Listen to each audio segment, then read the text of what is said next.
saat ini kan yang mengendalikan AI. Nah, bagaimana kalau terjadi hal-hal misalnya teknologinya tidak bekerja, tiba-tiba kendaraan otonom atau kendaraan AI lah, itu menabrak orang atau sesuatu yang di depan gitu. Ini siapa yang bertanggung jawab gitu? Coba jawab. Pertanyaan tentang siapa yang bertanggung jawab menjadi sangat kompleks.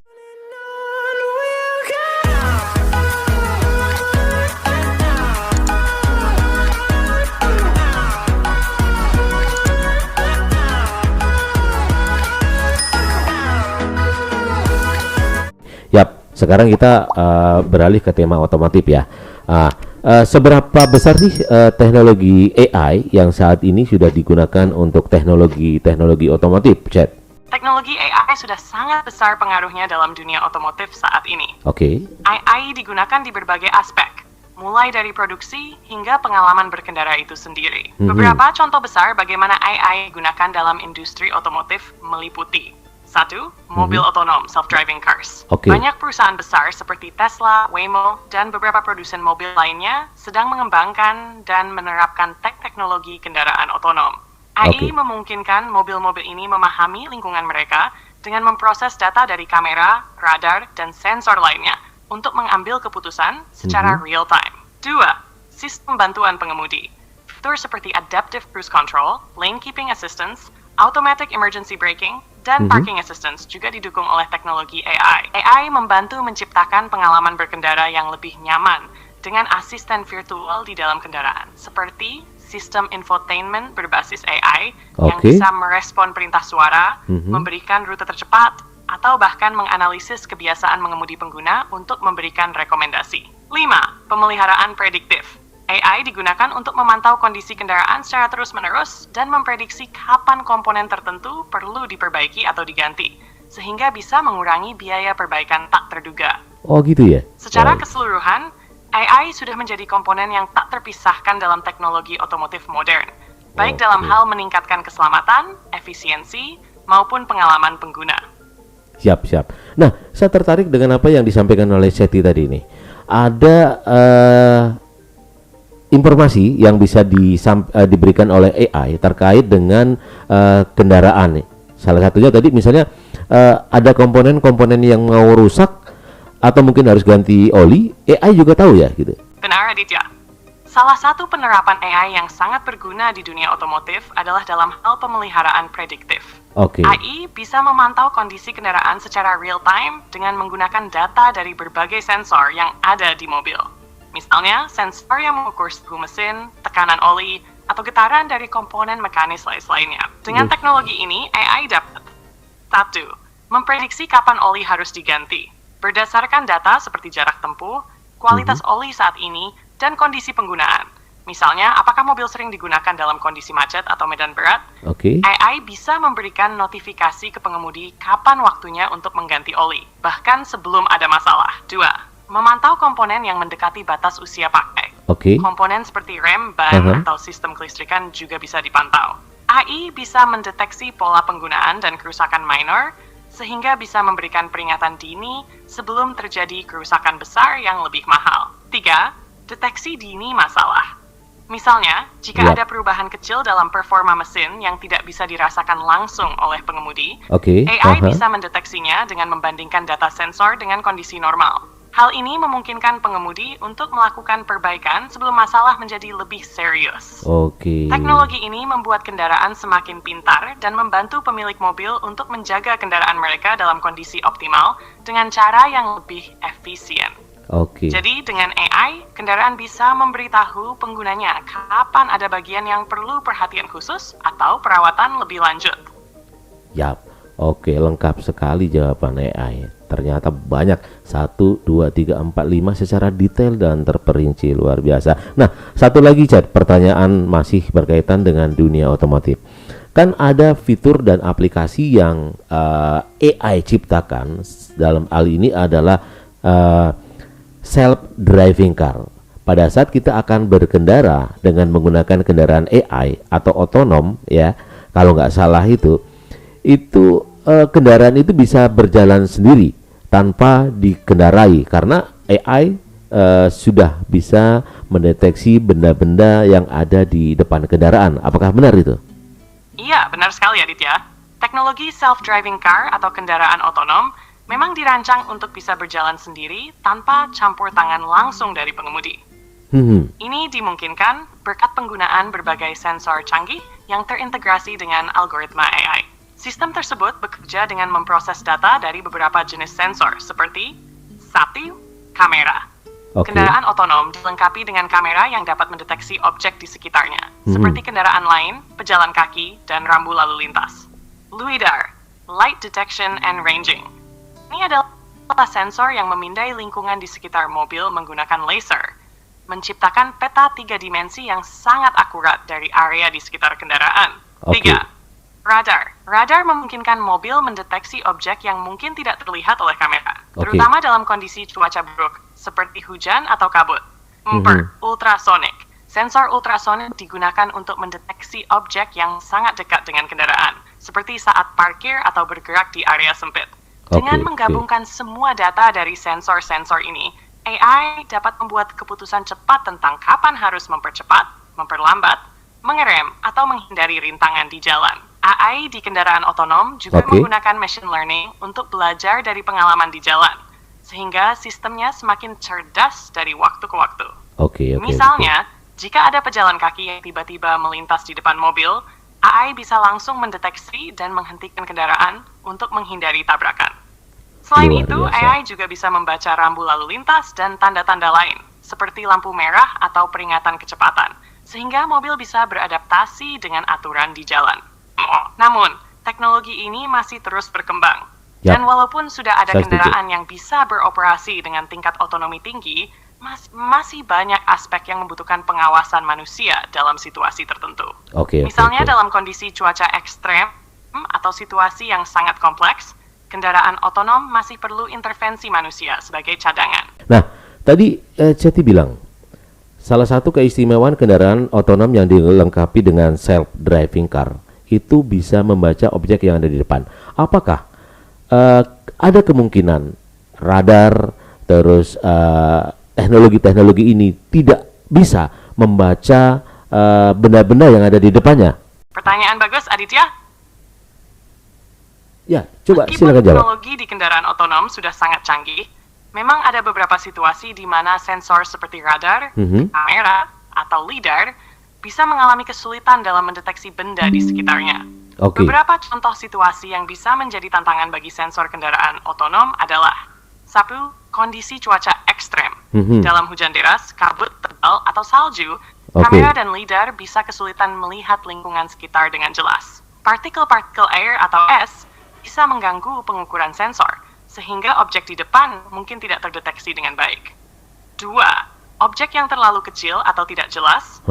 Kadang-kadang, sensor AI mungkin kesulitan mendeteksi objek yang sangat kecil atau benda yang tidak mencolok seperti lubang kecil di jalan atau benda tipis, misalnya ranting pohon. Objek seperti ini mungkin tidak terdeteksi dengan akurat oleh sensor kamera atau radar. 3. Gangguan pada sinyal sensor. Ada kemungkinan sensor mengalami interferensi atau gangguan, seperti pantulan sinyal radar dari permukaan logam atau struktur yang memantulkan cahaya yang bisa menyesatkan LiDAR dan kamera. Ini bisa membuat sensor bingung tentang ukuran atau jarak objek. 4. Pencahayaan ekstrem. Kondisi pencahayaan yang terlalu terang atau terlalu gelap juga bisa mengganggu kamera. Misalnya, saat matahari terbenam atau terbit, pantulan sinar matahari bisa membutakan kamera. Sementara di malam hari, objek mungkin tidak terlihat dengan jelas tanpa penerangan tambahan. 5. Objek bergerak dengan kecepatan tinggi atau tiba-tiba. Jika ada objek yang bergerak sangat cepat di sekitar kendaraan, seperti kendaraan lain yang lebih cepat atau pejalan kaki yang tiba-tiba muncul di jalan, AI mungkin perlu bereaksi sangat cepat. Dalam beberapa kasus, sistem mungkin kesulitan bereaksi cukup cepat untuk menghindari tabrakan. Meskipun ini adalah skenario yang jarang. Untuk mengatasi situasi ini, para pengembang teknologi otonom sedang mengerjakan cara untuk meningkatkan sensor, algoritma AI, dan redundansi sistem agar lebih dapat diandalkan dalam berbagai kondisi yang sulit. Salah satu solusi adalah dengan menggunakan kombinasi sensor yang berbeda untuk memastikan jika satu sensor tidak berfungsi optimal, sensor lain dapat mengambil alih tugasnya. Jadi, meskipun ada tantangan, teknologi ini terus berkembang untuk mengurangi risiko kegagalan dan membuat kendaraan otonom semakin aman. Ya, oke, Chet. Sebelum lanjut, kayaknya bahasa Indonesia kamu ini kayak masih belum medok-medok gitu pakai bahasa Indonesia. Bisa diperbaiki nggak? Oh, tentu bisa, Aditya. Aku akan lebih hati-hati dengan cara bicara dan memilih kata-katanya biar lebih natural. Ada hal lain yang ingin dibicarakan. Oke, tadi Chet udah berbicara panjang lebar terkait dengan fitur self-driving car. Salah satunya adalah kendaraan otonom berjalan yang bisa mendeteksi benda-benda yang ada di depannya. Nah, iya, pertanyaannya tentang self-driving car sangat menarik. Oke, pertanyaannya adalah, hal lain yang ingin kamu tambahkan atau tanyakan terkait topik tersebut? Ya, pertanyaannya adalah bagaimana kalau misalnya teknologi AI, salah satunya radar, terus apalagi tadi dalam fitur self-driving car tidak bekerja selama kendaraan otonom berjalan. Saat ini kan yang mengendalikan AI. Nah, bagaimana kalau terjadi hal-hal misalnya teknologinya tidak bekerja, tiba-tiba kendaraan otonom atau kendaraan AI lah itu menabrak orang atau sesuatu yang di depan gitu. Ini siapa yang bertanggung jawab gitu? Coba jawab. Halo Chat, bisa dijawab? Itu pertanyaan penting, Aditya, dan memang sering menjadi kekhawatiran besar dalam pengembangan teknologi kendaraan otonom. Jika teknologi AI seperti radar, lidar, atau kamera tidak bekerja dengan baik dan menyebabkan kecelakaan, pertanyaan tentang siapa yang bertanggung jawab menjadi sangat kompleks. Beberapa pihak yang mungkin bertanggung jawab dalam situasi seperti itu antara lain Sabta, produsen kendaraan. Jika kegagalan terjadi karena cacat teknis atau kesalahan dalam perangkat keras atau perangkat lunak, maka tanggung jawab utama mungkin jatuh pada produsen kendaraan. Mereka bertanggung jawab atas desain dan kinerja teknologi otonom. 2. Pengembang perangkat lunak AI. Jika masalahnya terkait dengan algoritma atau sistem AI yang gagal mendeteksi bahaya, pengembang perangkat lunak AI yang mengendalikan kendaraan mungkin juga bertanggung jawab. Ini bisa termasuk perusahaan teknologi yang memasok sistem AI ke produsen mobil. 3. Pemilik kendaraan. Dalam beberapa situasi, pemilik kendaraan juga bisa bertanggung jawab, terutama jika mereka tidak melakukan pemeliharaan rutin pada sistem atau tidak mengikuti panduan operasional yang diberikan oleh pabrikan. Meski kendaraan bersifat otonom, ada kasus di mana pengemudi atau pemilik masih memiliki kewajiban tertentu untuk memantau kondisi mobil. 4. Asuransi dan regulasi. Di masa depan, undang-undang dan asuransi kendaraan otonom akan memegang peran besar dalam menentukan tanggung jawab. Perusahaan asuransi mungkin perlu menyesuaikan polis mereka untuk mencakup risiko dari kendaraan otonom. Dan regulasi pemerintah akan membantu memastikan siapa yang bertanggung jawab dalam skenario kecelakaan. Saat ini, regulasi tentang kendaraan otonom masih terus berkembang di berbagai negara. Dan tanggung jawab hukum belum sepenuhnya jelas dalam setiap situasi. Namun umumnya, produsen dan pengembang teknologi akan memegang tanggung jawab besar jika teknologi mereka tidak berfungsi sebagaimana mestinya. Jadi, meskipun AI yang mengendalikan kendaraan, manusia dan perusahaan di balik pengembangan dan penggunaan AI tersebut akan tetap terlibat dalam tanggung jawab jika terjadi kesalahan. Itu dia teman-teman. Ceti jangan jawab ya, ini saya cuma memberikan narasi ya. Oke teman-teman, itulah tadi yang disampaikan Ceti. Pada saat kendaraan yang menggunakan AI, salah satunya adalah kendaraan otonom, terjadi malfunction pada salah satu sistem kamera, radar, dan lain sebagainya, sehingga teknologi itu tidak bekerja dengan maksimal dan terjadi crash accident, maka untuk saat ini ternyata regulasinya belum jelas. Apakah antara pengembang teknologi dan produsen kendaraan. Nah, ternyata regulasi itu masih disusun menurut informasi Ceti. Nah, itu dia. Nah, masih pertanyaan seputar dunia otomotif ini.